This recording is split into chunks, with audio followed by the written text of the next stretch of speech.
pretty cool, huh? Yeah. Wait. Oh man, dude, I gotta start all over. What do you mean? Like, what happened? I screwed it up, man. What happened? I'm gonna show you just the basically the green screen part. Okay. But you did get me. Yeah. Oh yeah. I seriously thought you had to start all over.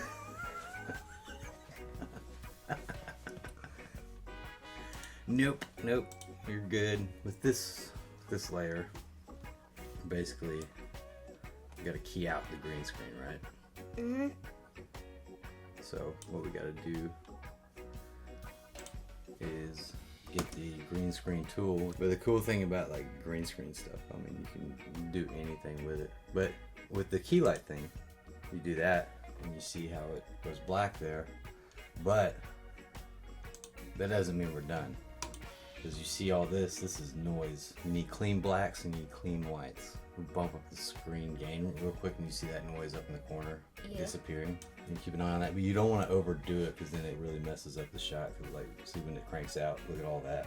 Very subtle adjustments with green screen stuff. Screen pre-blur helps with like the edges and stuff like that. Mhm. And then you go into screen matte and you can clip the whites down and you throw that down. You see all that noise and mess disappearing on the inside part. Mhm. And you can also do screen softness, which helps with the edging as well. And then you want to go back to the final result and kind of like scan through it, just. And I also see noise. Yeah, you see that a little bit. I always see when you overdo it with the black, it like flips the image. It's very important to light your subject and green screen stuff properly. Unfortunately, all we had was like an overcast lighting. Yeah. But that's why there's so much effort that goes into green screen stuff, because you got to deal with these little fragment of noises. Otherwise, if you make the editor deal with all that, they're going to charge you a lot of money. And then you can get into the suppression, spill suppression. You flip that to ultra. It helps really compress that green. And you can take the sample from the green sample, just kind of play with the toggles and see if it does anything, Usually you don't have to do too much with this if you shoot it well enough.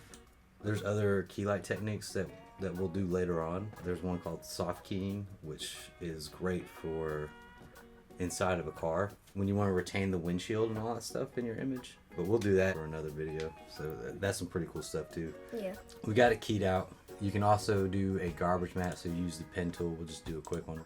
I've seen you doing that earlier. That helps get rid of all the extra stuff. We can just drop an image when you move through the image and stuff like that, Got you kind of standing there floating around in space. But are you curious to see how I made you fly? Yes. Yeah? That's a cool little trick that's actually pretty easy. You can do this with a 3D space or just a 2D space.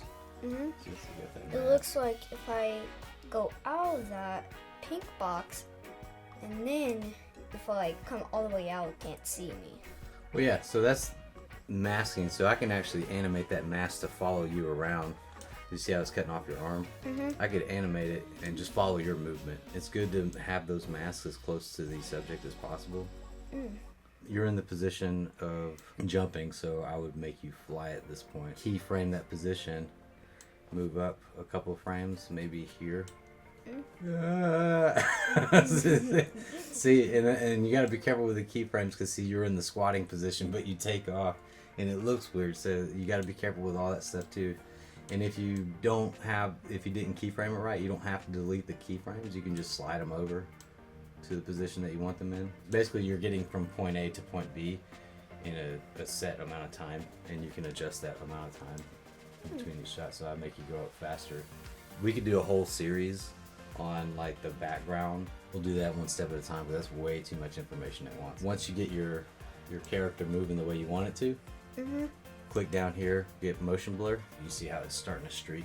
That helps smooth out, bring it more to life, because in real life, as far as cinematography is concerned, there is natural motion blur and things. If you don't put that blur in, that's how you get that very robotic looking VFX lighting inside the program and blurring inside the program. Those are key elements. That's pretty much it for keying, It's pretty cool, huh? Yeah. Do you like editing now? Do you enjoy it? Yeah. Yeah? Yeah. Yeah, it's not boring anymore? It's very time consuming? You don't you don't know? Well, I bet I could key that out in the main video and make you all floaty with the black backdrop and your head all floating. So, you're so stiff. Oh. Is that a cool learning experience? Yeah. It's way more fun than social studies, huh? Yeah. Yeah.